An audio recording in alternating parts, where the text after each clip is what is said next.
13, 12, 10, and 4. Wow, that's nice. Yeah, so it's a Okay. big household. So we are Yeah, what are we? we are rolling camera. So I'll ask the questions, and maybe Jen or Rick will as well. But just talk to me. Just Okay. like look at me. I'm like the Sure. eyes. So if you would, we're rolling the camera. If you would say your full name, Mhm. full name and title, and spell your name. Title? Well, Whatever. I think you go We'll by make a title up doctor. for you. Yeah. Executive. Well, VP. my name's Walter Falconer. I'm a urologist living in Atlanta, Georgia. It's Falkner. It's Falconer.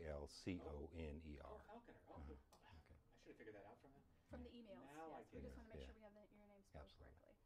And so, if you could, what do you like about the Cloverleaf School? Well, my wife and I, we have enjoyed Cloverleaf.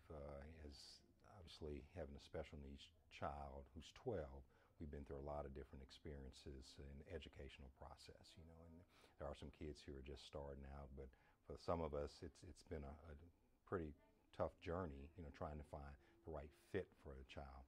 What I like about it, being one of the parents who left another school, it really mirrors what we do at home. I mean, here's the deal.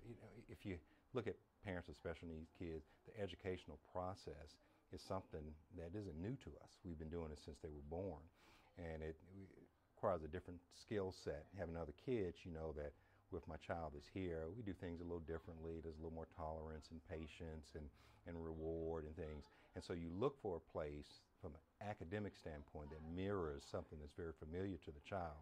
And so that's why I like Cloverleaf, because there's a lot of nurturing here. There's a lot of flexibility, same things we do at home when we talk about social behavior and church behavior and things.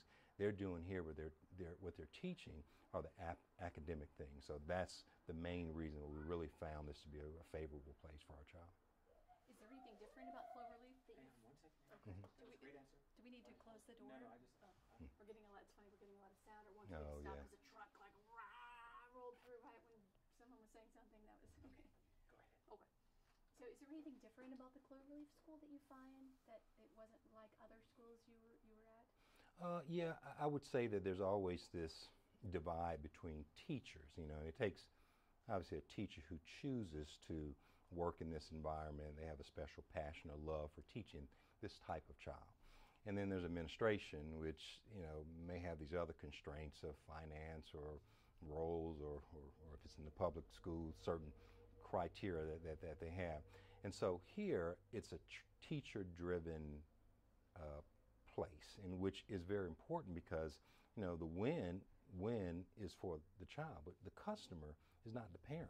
The customer is the child.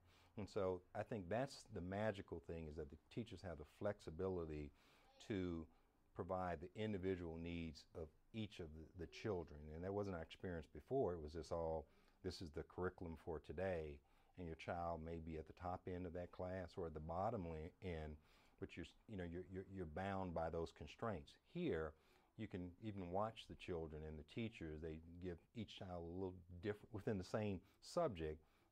Maybe a kid to get a harder question, and so I think that's very important, because again, it mirrors what we do at home. It really is the same thing that you're doing, and I do at home with a child in terms of the other types of education that he's exposed to. So it sounds like it's tailoring for the child. Absolutely, I think that's important. I mean, I think that you have certain kids who are at a different level, and they may be higher functioning, but it's no different than what happens in mainstream schools. I mean, if academics were academics, everybody would make all A's, but they don't. So even in the mainstream schools, there are C students, there are B students, there are D students, and even in this environment, there's students that excel well, the students who don't, or excel slower. The thing is, eventually they'll get it. They may get it at a slower pace, but eventually, when it's all said and done, they have the information, hopefully by the time they're young adults. And what do you how is your son doing? Oh, he's fantastic. I mean, the only thing that we really have issue with, I mean, the acceleration from his last school in the year that we've been here has been extraordinary. I mean, and it's what we were fighting for all along, push him a little bit more. He's a child who we're open to it. And so since the teachers were able to work with him per his skill set, the acceleration has been extraordinary. I think the only downside to it is that he's one of the older kids here, so he's going to have to move on. what I would encourage someone who has a younger child, this is the right program for him, because if my son had had several years of this type of educational approach, he would have been just right on target. But even with where he started, he's caught up in a year, and it's been extraordinary. So we're very, very happy with his progress, and it'd be hard for us to leave. That's great. Wonderful. Good. Anything else? Anybody? Jen, you have a question? No? Rick, do you have any That was questions? awesome. Thank you. Oh, cool. Thank you so Thank you so much. much. That was great. You're welcome. It's a We were huge just help to saying us that about you're doing this. want Yeah. to put the older kids too.